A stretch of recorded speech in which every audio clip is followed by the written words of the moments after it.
welcome to this week's episode of Not D&D, brought to you by EN World.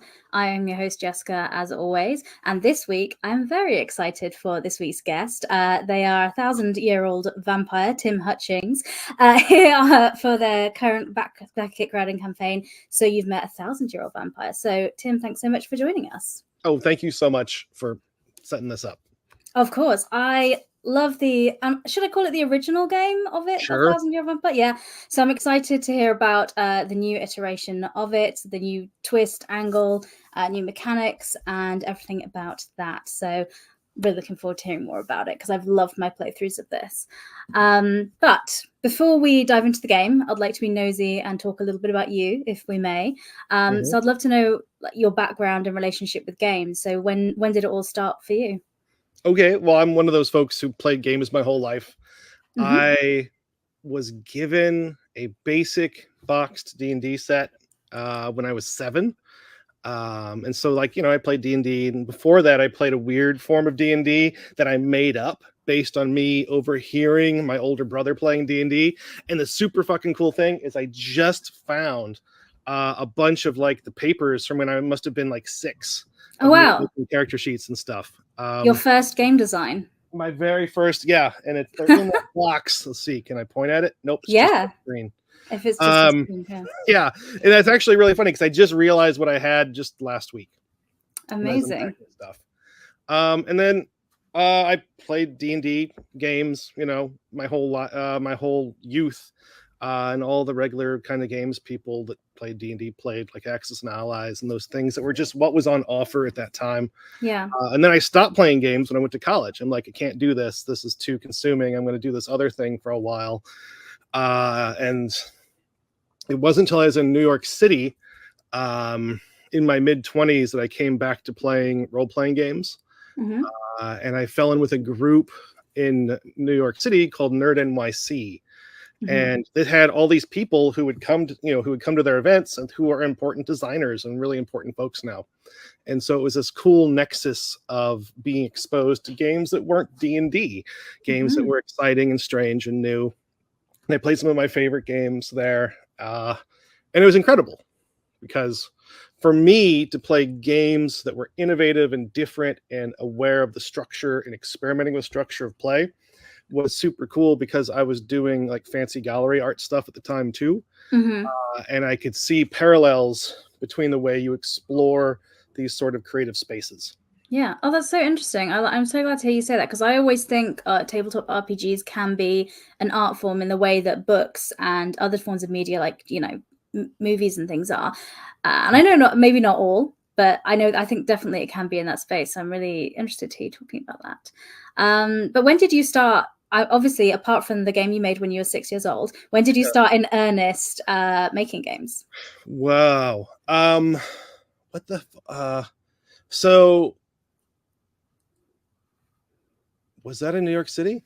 I started making little games that were experiments around game mechanics. Okay. And I might not play them at all. I might play around, show them to some friends. I think the very first game I made that I'm proud of, that I would shared in the more wider sense, was a game called Weird Horror, which was saying, hey, there's all this stuff going on with like Lovecraftian stuff and pulp horror, and these games aren't very exciting. And so I made a game that broke down the story structure of how those stories progress in a way that was mechanically self-contained. And no, that's a terrible way to put it. Mechanically self-contained. That's utterly fucking meaningless. No. How else can you describe it then? Oh, geez. It took the narrative structure of stories where people have to die to show you how the monster works, for example. And it built a game where you operated the narrative as opposed to operating characters. Everyone shared one character at a time. And anytime you came to a decision point, everyone would propose a different thing. And then we would roll some dice, and those dice determined which thing what character acted on and if it was a good idea or not. Okay. I like that. So similar, like Bluebeard's Bride does a similar thing where you're all playing the same character in different aspects. But that's a different approach to that. Yeah. Cool. And again, this was like back when people were just starting to use terms like maybe before GM full and GM less games, right? And so I'm super mind blown, and I'm making things that try to explore that. And actually, it's a really good game. I might re-edition. It's just a little zine book, and I might make it available again. Sounds good. I'd love to give it a look. And I'm going to lead us on a bit to 1,000-Year-Old Vampire, because this is a solo tabletop RPG. What drew you to solo games? Absolutely nothing. Okay. I didn't play solo games. I had zero interest in the category of solo games. Okay. Instead, this was me, and I was out of New York City by this time, playing weird LARPs, Nordic LARPs, and all these strange, experimental, really exciting systems. And again, it sets the formal experimenter in my head to working, and I'm just like, oh fuck, maybe if I did this and this and this, that would be an interesting way to play games. Because I started like thinking like, how do you make a character that does things in spite of what you want it to do? That will upset you. How do you make a character that's self-determined? And so that was one of the little experiments in 1,000-Year-Old Vampire. Fantastic. For those that aren't familiar with 1,000-Year-Old Vampire, could you give a little overview of what the game is and what the book is before we dive into So You've Met a 1,000-Year-Old Vampire? So 1,000-Year-Old Vampire is exactly what the label says. It is a game in which you play as a 1,000-year-old vampire. You make a character in the past, and then you take them, you figure out who they are, and then you take them through a series of prompts. They're semi-randomly determined, and as you move through these prompts, every time you answer one, you're building on a memory. You have a limited number of memory slots, and part of the horror and delight of the game is that eventually you have to start forgetting important things in order to make room for new memories. And so like, oh, you forget your first wedding, but maybe you still have the wedding band as a mechanical resource, and that your wife is also an undead horror, and you don't know why she's so interested in you. I don't know who this person is, because I forgot everything about her as a mechanical function of the game. Yeah. And that can be very tragic and upsetting as a player, because you could be so annoyed the thing that you wanted them to hold on to that maybe was a piece of their humanity is gone. Yeah. One of my favorite one of my playtesters, Cautious, had this quote he gave me where it's like, yeah, I went through this whole game and I still had my father's spear at a certain point. And I thought how cool that was. And then I realized I had no memories of my father. And he talked about how that upset him personally and like viscerally. And I'm like, fuck yeah, that's what's supposed to happen. I can tell that Nordic LARP influence. That makes perfect sense, because I also love playing those sorts of games. And some of my friends that don't play them say, oh, Jess, you're going to play one of those games where you sit in a room and cry for a few hours. And I'm like, yeah, absolutely. That's entirely what it is. And this game is kind of, I've described that to some people like that. I'm like, yeah, if you want to sit and really get into it, you can absolutely lean into that sense of it. So the big themes that came through that I picked up on was the idea of loneliness, losing your memories, that isolation. And you do have relationships with NPCs and other characters in the game that you might forget that's tragic, and those are really impactful. So I was excited to see So You've Met a 1,000-Year-Old Vampire, because it's like, oh, that's like taking a twist and we're seeing the other side of that relationship. So could you give us a little intro to what So You've Met a 1,000-Year-Old Vampire is? Yeah. It's exactly what you just said. It's okay. You are a person, a regular, not vampire person, who has met an ancient, possibly predatory being who is actually kind of fucked up in the way that the 1,000-Year-Old Vampire spits out fucked up vampires at the end. And you, for whatever reason, have a relationship with them. They're part of your life. And you walk through a very similar system, but different, to the 1,000-Year-Old Vampire system as you explore that relationship and experience what the vampire is doing and who you are.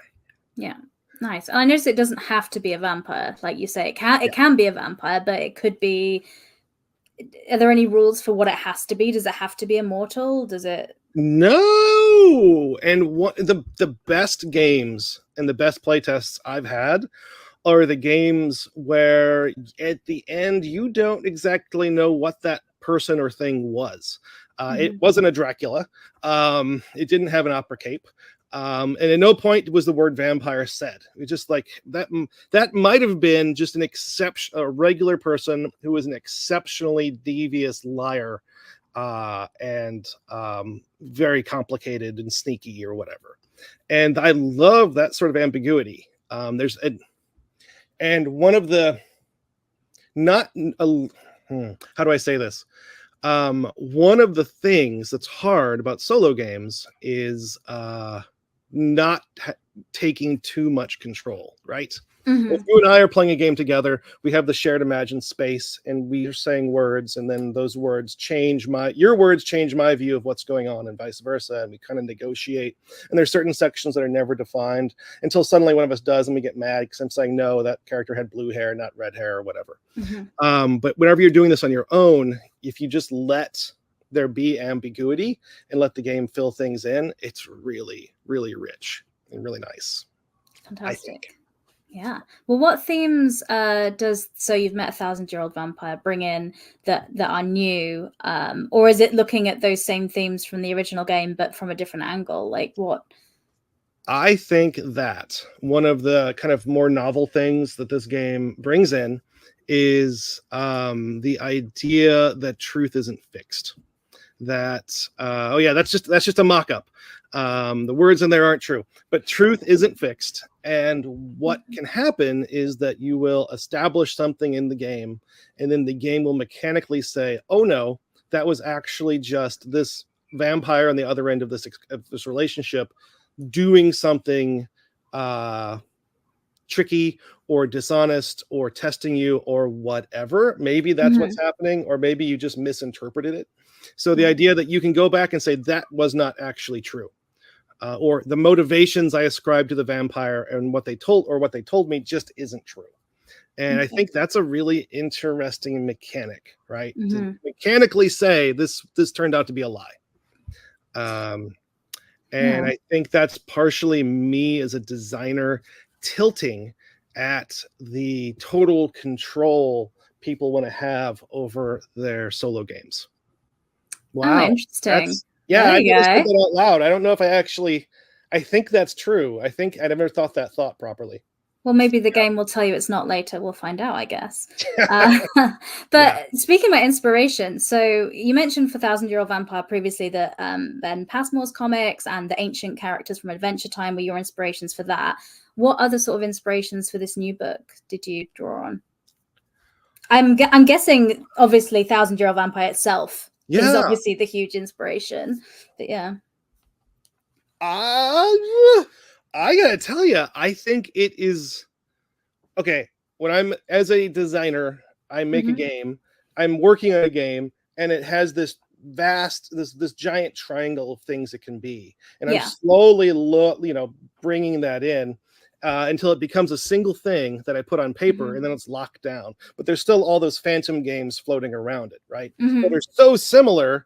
The what is it? Speciation is so similar enough that they don't need to be released, right? We have mountain larks and meadow larks, and we need both, but they don't have to both be in the bird book or whatever. What the fuck am I saying? No, I get where you're going. I'm following it. I'm on track. I'm continuously finding things I want to further investigate when I'm making games. And I honestly am not going to say that I was looking at any literature, I wasn't looking at the I'm drawing a blank.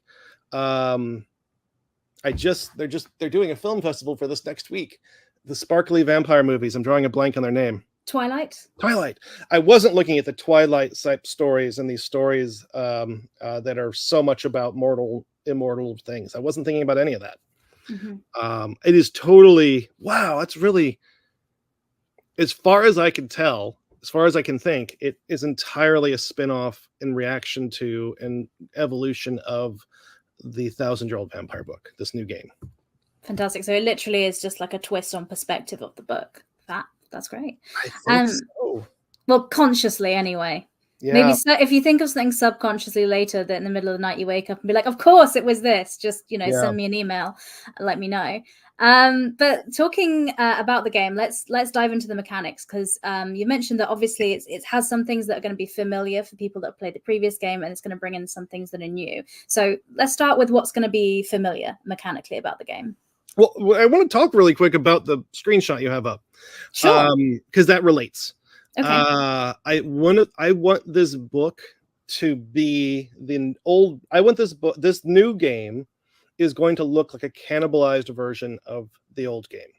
Oh, wow. And you can see in this in the image you have up that on the right page there's like that different colored section of paper, right?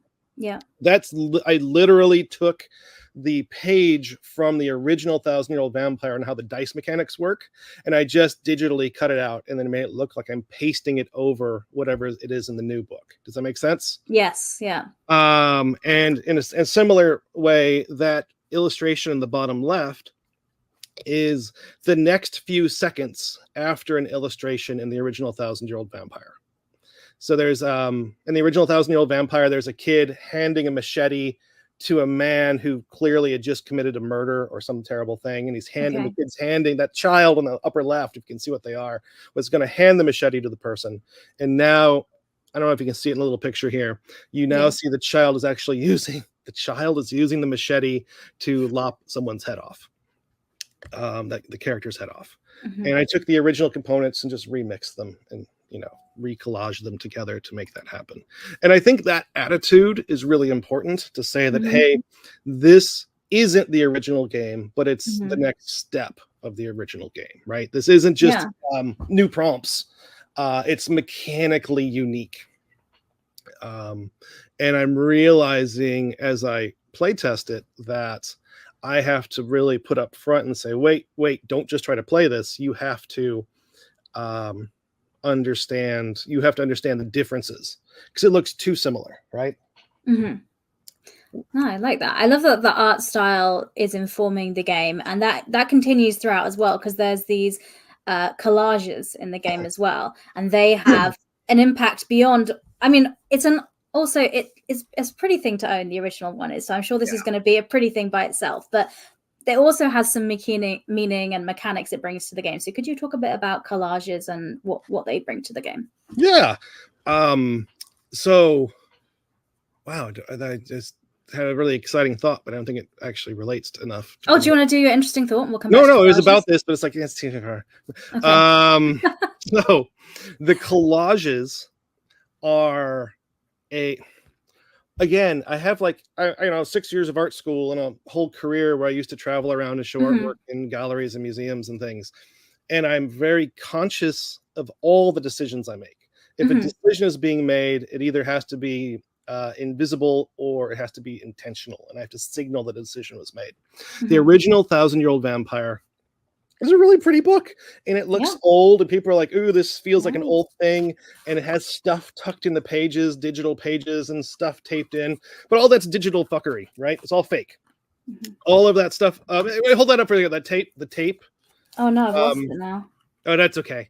A lot of that stuff, there is. Yeah, sure. There's tape and all kinds of fakery going on, right? And there's a level of authenticity to some of it. That tape there, I took out of an old sketchbook of mine from college, right? So I'm grabbing these elements that have personal relationships to me and taking off the text and putting in new text or whatever. But now with 1,000-Year-Old Vampire, I'm saying, well, fuck, what if I sit down and actually make physical collages, things that are real, or as real as they can be. And so I am taking real photographs, real pages of books, real postcards with a real postmark, that if you look in which fucking way is it? If you look, this is mirrored, so it's so disorienting. Or no, it's not. I don't know if it's mirrored or not. I'm so confused. That drawing in the bottom left of the woman's face with the smear on the mouth, someone made that drawing. I think they were in 1910, 1890. I had a little batch of those. Mm-hmm. And I'm committing these to paper. I'm taking real books and tearing pages out and cutting out text. And I'm doing all this stuff where it's real with a capital R and not Mm-hmm. digital trickery. And that was me intentionally reacting to the success, to me being a successful trickster with the original book, and say, Mm-hmm. fuck it, I'm going to do this as well. I'm going to do this for real as much as I can. And so all the collages are physical. And there's hundreds and hundreds of pages of collages. Mm-hmm. Um, and a big important part of the collages, and I've written about this elsewhere, is the fact that I'm taking real things and murdering them, right? Mm-hmm. I am taking someone's handwritten diary from 1850, and I'm tearing out some pages and shredding them up and using them as background. And that is a nightmarish, evil, wicked action to me, because I used to fuck Mm-hmm. around with being an archivist. And the transgression of Mm-hmm. destroying these things is part of its importance, because I am being a vampire when I do this. I am Yeah. consuming things that have an import, that have their own lives, that have a history, and just turning them into visual whatever, Yeah. visual So poop. so almost being a metaphor for the characters and the relationship dynamics in So You Yeah, Met a Thousand-Year-Old Vampire. 100%. And I guess this is something people could do with their own characters as well, and create for themselves and have. So amazing. I'll give a secret. Actually, this is brand new. Ooh, I haven't even said this in the newsletter. scoop. I'm really, like, before I was making games, I was really interested in the various sort of automatic processes that people would use to create information as artists. It's like Mm-hmm. William Burroughs would tear pages into quarters and then combine 4 different pages and to make a new page, and he'd read Mm-hmm. it to try to find meaning, and then that would become part of his novels. You had surrealists and Dadaists who were doing all this shit with randomizing things and through Mm-hmm. destruction. And I am working one of the games I hope to do later, and I actually have hired someone to help me. I'm super excited. Is a Frankenstein game, which is about tearing things up and putting them together to make something that then that tells you the story.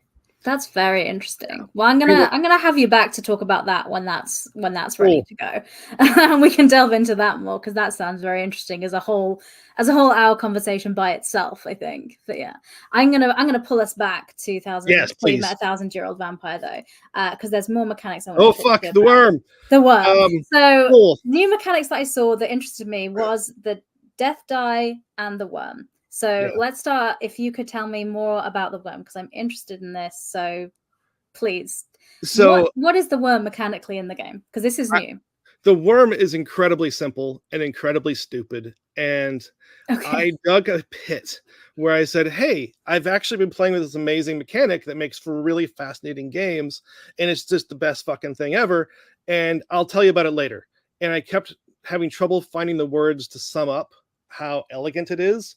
And by Mm-hmm. the time I'm reaching this moment right now talking to you, I have made it sound like the coolest thing ever, like it's a rocket ship to the moon, but it's Okay. not. It's Okay. basically just a go back to the previous one.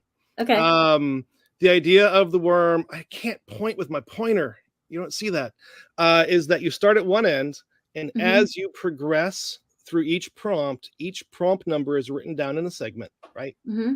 And so you see the story progressing, and you see Okay. when the story is going to end. You Okay. see, oh, I have 2 more rounds left, and then I'm done. Mm-hmm. And that is, again, a reaction against Thousand-Year-Old Vampire, because part of when Thousand-Year-Old Vampire ends, it's a punch in the face out of the blue. You never expect it. It just ends abruptly. And to me, that's like me talking about the world.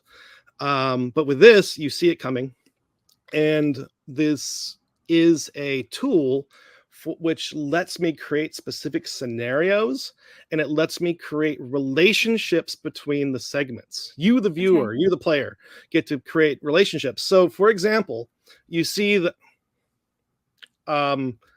I'm drawing a blank on the name for the thick segment of the worm. I know them. I don't want to mispronounce it because it's Oh, I don't know it either. Say it confidently and I'll believe you. no, it's really close to fuck it. I'm not gonna attempt it. But the thick section of the worm right there, you can see there's Mhm, arrows that point back to it, right? And the mhm. idea is like, hey, I'm on that third to last segment.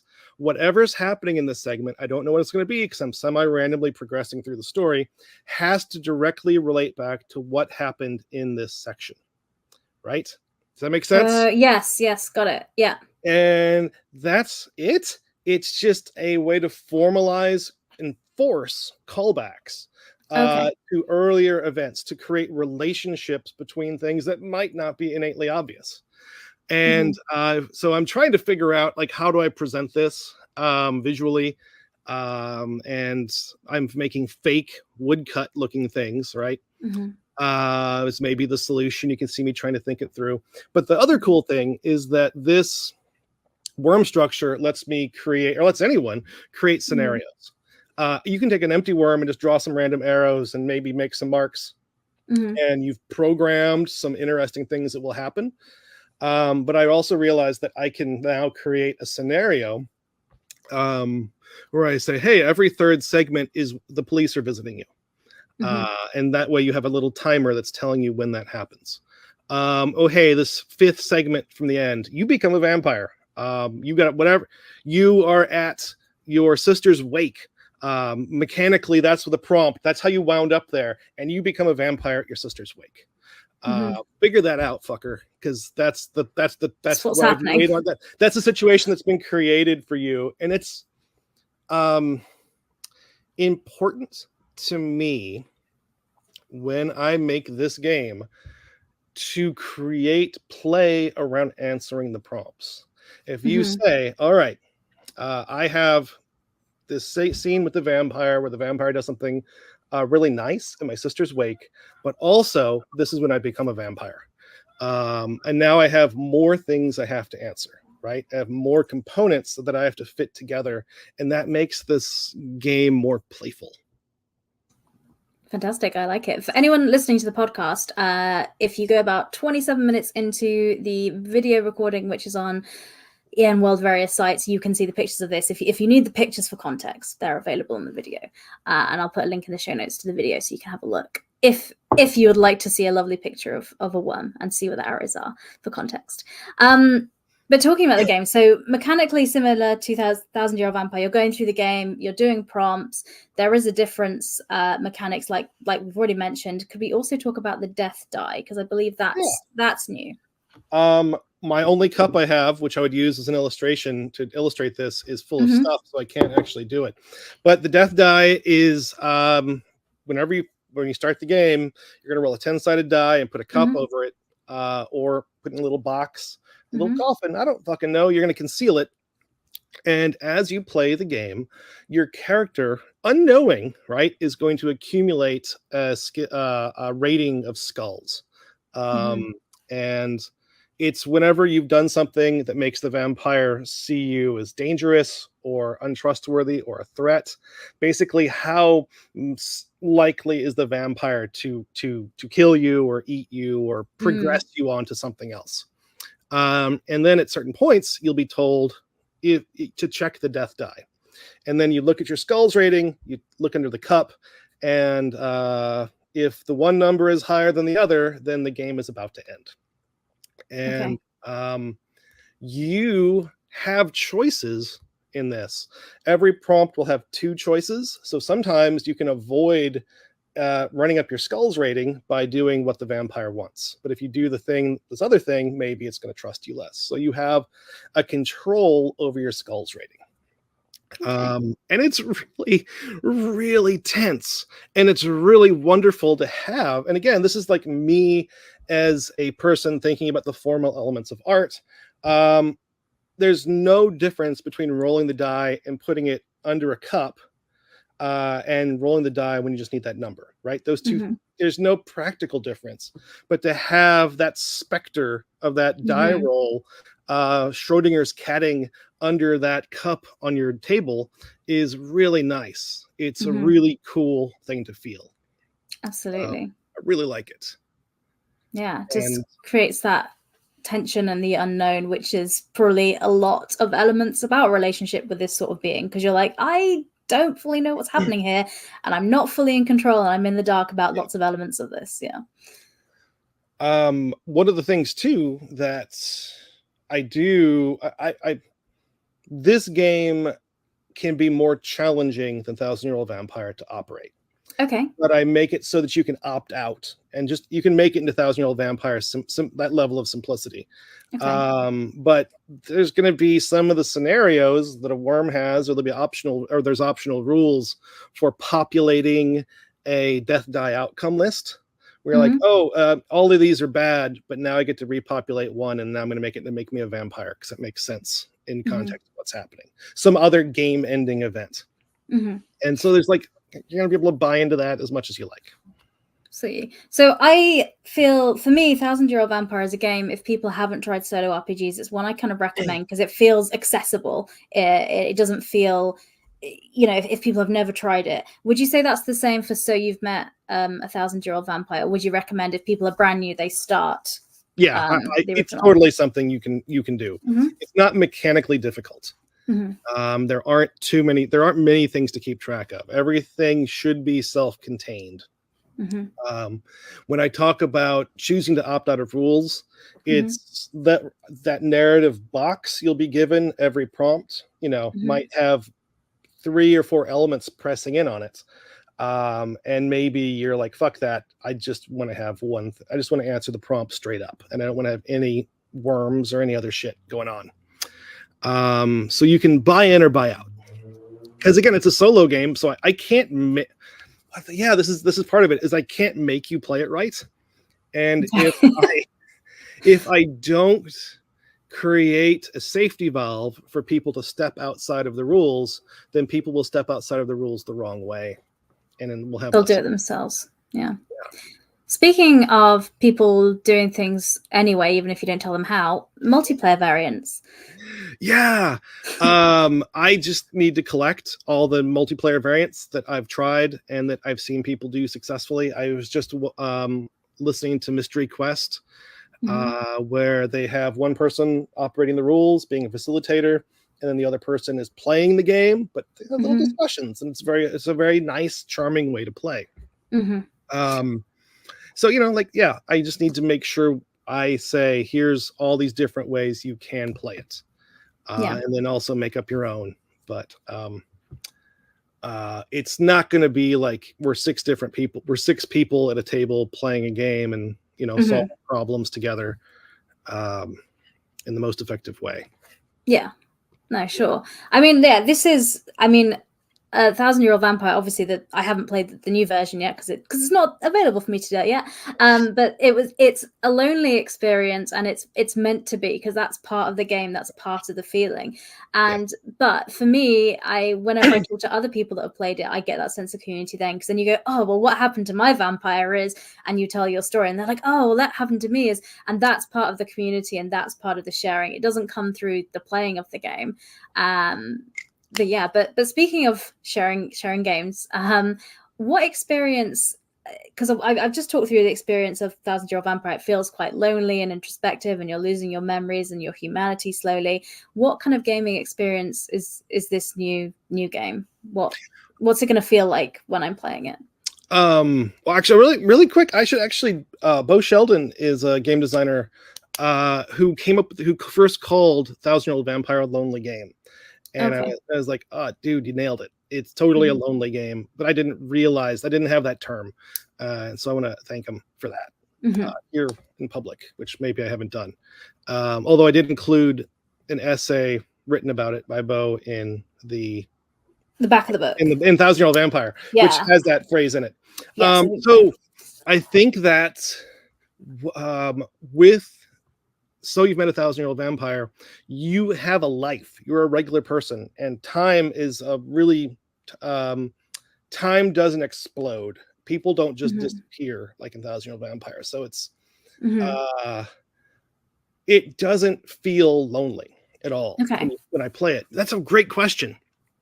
In fact, hold on, let me write a note. doesn't feel lonely. What does it feel like? It feels just like you're kind of negotiating a social space, where you're planning things with people or watching your friends make mistakes or do interesting things. And occasionally you have to go and, do laundry, because your real life will come into this, it's not all about this laser relationship. It's like there's other shit going on. Mm-hmm. And then watching the vampire bleed into your regular life, and suddenly they're hanging around with one of your friends, who then starts accumulating their own skulls as a character, Okay. is kind of fun and kind of tense and kind of scary. Mm-hmm. It's funny that I think about how I grew up in the Midwest, and I knew people like when I was a kid who just were these intensely competent, self-confident manipulators, right? Like just these redneck guys who would just have people wrapped around their fingers. And I keep seeing, whenever I play the game, I see ghosts of those people, sometimes in the vampire character, which is a funny thing to admit. Mm-hmm. Yeah. No, that spoke to me because when I was reading through it, I was like, because I'm looking at it from this perspective. I'm going to be this normal person. This is a more powerful being, so there's obviously a relationship dynamic there that's not equal, so that could be toxic. And I was like, oh, I wonder if that's going to have echoes for some people about some kind of toxic or really negative relationships they've had with like friends or lovers or something, because that vibe could really come in as an element of like, oh, I don't want to not be around this person because my life's entangled or this is going on, but there's a part of me that every time I'm around them is like, oh, actually this doesn't feel good. So I'm wondering if that feel's going to come out a lot as well. And that's something I really got to think about. I'm like, I don't know what a safety tool looks like for this kind of game. Mm-hmm. It's not a therapy tool, right? No. It's a place to have let ugly things happen, especially because you're alone in a room and no one else is watching it. But I just have to make it really clear on the tin what experience people may have, how much they can control that. And in the sort of intro to the game where I say, hey, here's the gross shit that can happen, I'm like, and your character can leave at any time or make the vampire go away at any time. Fuck them. You have that power. The door is always open, to use a LARPy term, safety tool term. You can always kick someone out, and I think that's an important sort of power, that you can always just end the game. I don't know, but it's a problem. I need to talk to some folks who are kind of more, better, more better, who are more qualified to address this.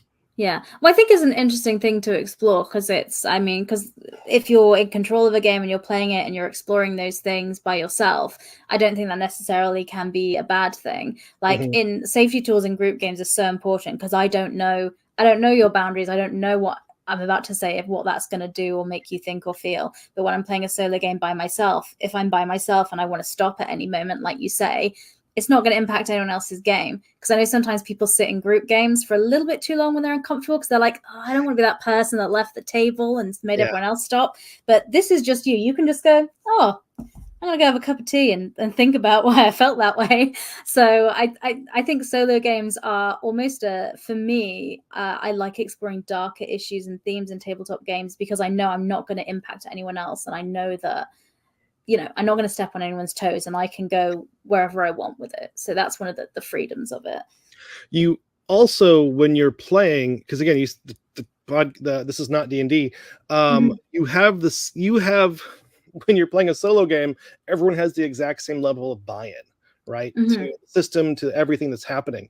And a lot of like D&D, for example, is a game that lets people get together and have a social experience and survives, people having different levels of buy-in, right? I care about solving the adventure. I just want to be here with my friends and eat pizza. And that game serves all those people. And that's one of the great strengths of D&D, right? And so many indie games break because, the pizza guy, wait, which fucking one was he? The pizza guy can't, he doesn't have the buy-in to operate the system that powers these incredible experiences. One of the weird things I've been just only for the first time encountering, are people telling me about their 1,000-Year-Old Vampire games where they use humor in the game to kind of diffuse things. And I'm Okay. like, well, that's a horror movie thing. That makes perfect sense. I've never done that ever. Hmm. Um, and I actually think that humor is combining humor and horror is super Hmm. important because it makes realistic humor makes horror all the more horrible. Yes, that's very true. Well, people say they're the same thing, different sides of the same coin and things. Yeah. But so you talked a bit about motivations for playing group games. Some people they want to go and be a hero. Some people I just want to hang out with my friends actually, and it's a good excuse to do that. What do you think people's motivations are for playing solo TTRPGs? Like, I mean, I guess there could be so many, but what do you think would be a good expectation and motivation for playing this game? Perhaps to narrow it. Ah, Or is that I too broad a question? no, I have no fucking idea. For me, it's Yeah, that for I you. want to have this really specific aesthetic experience. I want to have this experience Hmm. of misery that's tied up within this rules set. Hmm. And I don't know. I mean, we have the paradox of tragedy, right? Which Hmm. Sartre, I think, I don't remember. Say it confidently, I'll Hume, agree. whatever. and Yeah, him, and yeah. so and you can experience that tragedy more effectively, I think, if you're alone, because you don't have to worry about other people's buy-in. Yeah, Um, okay. but no, I think there's like practical shit where it's like I don't have anyone around me right now, so I'll play this game. Yeah. But when when I play 1,000-Year-Old Vampire, I'm not thinking role-playing game type thoughts. I'm Okay. thinking some other thing where it's like I'm operating rules that are telling me that are crafting an experience for me, which is a role-playing game. But Hmm. yeah, so I can't answer this question. Wow, That's this is fair. why I'm a bad business person. No, I Um, mean, well, the Kickstarter, the crowd, not Kickstarter, the crowdfunder on BackerKit says otherwise for being a bad person because I think I, currently it's just shy of $250,000. Am I correct? something like that. But Something no, if I like was a good that. business person, though, I would have $1 million, right? And that's actually true, right? I really, if I had, said, let's make this, I don't want to name any games, but let's make this into a gimmick. And I should have been producing 1,000-Year-Old Vampire spin-off books from day Hmm. one and all this shit. And I'm a bad business person. I'm But instead, yeah. no, but I think I mean if that had done it, I think you make carefully crafted, thoughtful games. Well, this definitely is one of them, and the next one will be as well. So the fact that there aren't 50 variations coming out all the time is part of that experience and part of why I was so excited for the next one because I was like, oh yeah, Yeah. there's something special coming. So it was a special thing. But yeah, and I forget the question I was going to lead on to now because Okay. talking about A that win. saying, I just grabbed yeah, that's the first thing. So tell you what, let's be a good business person. So if people are interested in this and they want to pick up a copy of the game, it's live on BackerKit. When is the BackerKit closing? September 17, I think. Okay, so Something like that. just over a week or so left to go then. Yeah, bad About bad 10. business guy doesn't know when his back crowdfunding ends. But I'm sure there'll be late pledge options available on BackerKit as well, maybe. So if Yeah. you've just missed it, you can pick it up on there. And where are you in terms of development? Is it still being written and laid out? Like, what's if people back it? When are we expecting to get I our hope to ship hands? it in early next year. So Nice. that's my plan. I quit my prestigious fancy tenure track teaching job Oh just to wow, write games. So I should be able to now, get stuff done a lot faster. nice. Um, Oh, yeah, it's just a matter of like exciting. taking all those rules which are floating around in that big triangle and just saying you are now locked in, and then laying out the book. Fantastic. Okay, that sounds good. Well, head on over to BackerKit if you have any interest in this project, because the best way to support indie tabletop RPG creators is to buy their stuff. Yeah. Tim, is there anything you want to talk about So You've Met a 1,000-Year-Old Vampire that we haven't covered yet? Or is No, I feel pretty good about everything we've talked about. okay. I really do think that there's a level of authenticity that I try to put into the games I'm making that Mm-hmm. is part of the reason everything happens so slowly. And I'm excited about releasing this game and watching people play it and like it and get mad about it and all the different things. And have opinions about it, because that's what Yeah. good art and good games do. They make people talk about things. So I definitely am excited for it, and I'm sure it will do that as well. And congratulations for the success on the backer kit and the funding on that. So it's great to see. Before I let you go, though, I'm going to give you the opportunity to shout out another tabletop RPG. And the rules are: it can't be a game that you've made, because we spent a little bit of time talking about you. And of course, it can't be D&D, because this is not D&D. Here's where I spitefully say some OSR game, which is just D&D, slightly different. I'll take it. I think that the thing that I would like more people to do is to play the game Inspectors, which is a granddaddy story game by Jared Sorensen. It's from 2013, 2007. I don't fucking remember anymore. I made my students memorize that date, but I don't remember it now. And it's a fantastic game where narrative control over what's happening moves based on players' dice rolls, and no one has control over where the story's going. It's continuously shuttling back and forth between the players and the game master. And it's a wonderful game about not negotiating, but discovering what's happening and pinning things down, and then figuring out the relationship to make something exciting come out at the end. Such a good game. Fantastic. That's a great recommendation. I love that. Yeah. Thank you very much. Well, I think that's all the time we have for this week. Tim, thank you so much for coming on and talking to me about your game. I'm so excited. So for the new versions, so I'll be sitting 2025 by my post box waiting for it to arrive. So thank you so much for making it. Thank you so much. Of course, and to anyone watching and listening, everything we've been talking about, the links will be in the show notes if you're listening to the podcast, and they'll have been up on the screen or in the chat if you're watching the live stream. But for now, that's all we have the time for. So thank you very much. Goodbye.